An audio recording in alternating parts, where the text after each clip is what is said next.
and welcome to Crowforest Reviews. Last time I talked about Transformers, but this time...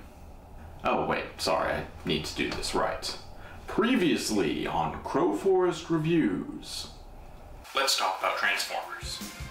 And now the conclusion. So Transformers was surprisingly awesome given the admittedly pretty lame premise, but can My Little Pony hold up with what is debatably an even lamer premise? Let's find out.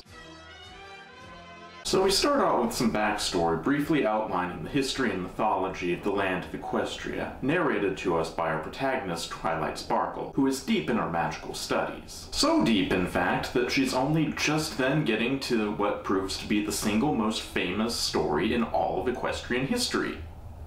Weird. Anyway, plot hiccups aside, Twilight is walking home when she runs into some friends of hers, and they invite her to a party that another friend is throwing. Now, of course, in previous generations of My Little Pony, they were all about the parties and the friends and the socializing. But this isn't previous generations. Twilight declines the invitation in a gesture that I'm sure will not come back to bite her in the flank in Season 5. So what does Twilight have to do that's so important that she can't go to her friend's party? Why, study, of course! And before you start thinking she's just a good student who puts studies first, her own teacher outright forbids her from doing any more homework and tells her to go make some friends. That's pretty bad. Even by my standards. But Twilight is determined to keep reading her books, even if she now has to do it in between her new, far more irksome task of making friends. She has become obsessed with some ancient powerful artifacts known as the Elements of Harmony, and in researching them has stumbled across a text outlining the escape and rise of a mysterious and sinister figure known as Nightmare Moon. But her studies are cut short by all those pesky friend-making nuisances that were mandated by her teacher, who just happens to be the ruler of the land, so her word is kind of law. So who does she meet first? Why, Pinkie Pie, of course. The insane spaz attack on steroids. Naturally, this does nothing to brighten Twilight's outlook on friend-making. Then she meets Applejack, Rainbow Dash, Rarity, Fluttershy, and Pinkie Pie again. Surprise! All the ponies in this town are crazy! Anyway, Twilight finally manages to escape from the party, but by that time it's already too late. Nightmare Moon returns, causing every pony to tremble in fear, thus ending part 1. Hey, wait a minute, why are the Cutie Mark Crusaders huddled together? They don't even meet until episode 12. So, after a little mood whiplash caused by the show's upbeat opening theme song following the previously on, episode 2 begins proper with the 5 ponies Twilight met earlier breaking into Twilight's house to provide some very unsubtle foreshadowing.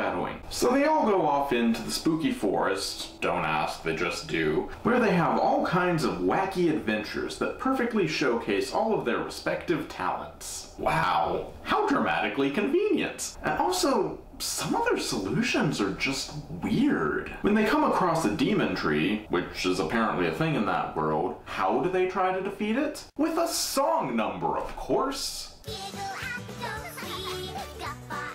And it works! But demon trees aren't the only thing they have to deal with. Nightmare Moon has set up tons of obstacles for them to face, including knocking them off a cliff, sending a charging manticore after them, the aforementioned demon trees, and finally putting some spooky mist at the end of a fallen bridge. So after overcoming all of the aforementioned obstacles, the 6 ponies finally make it to their destination, the location of the Elements of Harmony, where they have their final showdown with Nightmare Moon. As with my Transformers review, I won't go into too much detail about the climax, so I'll just jump right into the other elements of the show. First off, the animation is great. I realize that much like with Transformers Prime, this style isn't for everyone, but I just love the big, expressive, anime-esque eyes, the detailed backgrounds, and of course, the rainbow power. But like I said before, animation is not the most important element. But fortunately, such is not the case here, as both the story and the characters are done really well, which is quite an accomplishment considering that the premise would be really easy to screw up. Anyway, until next time, here's your kid-friendly clip of the day.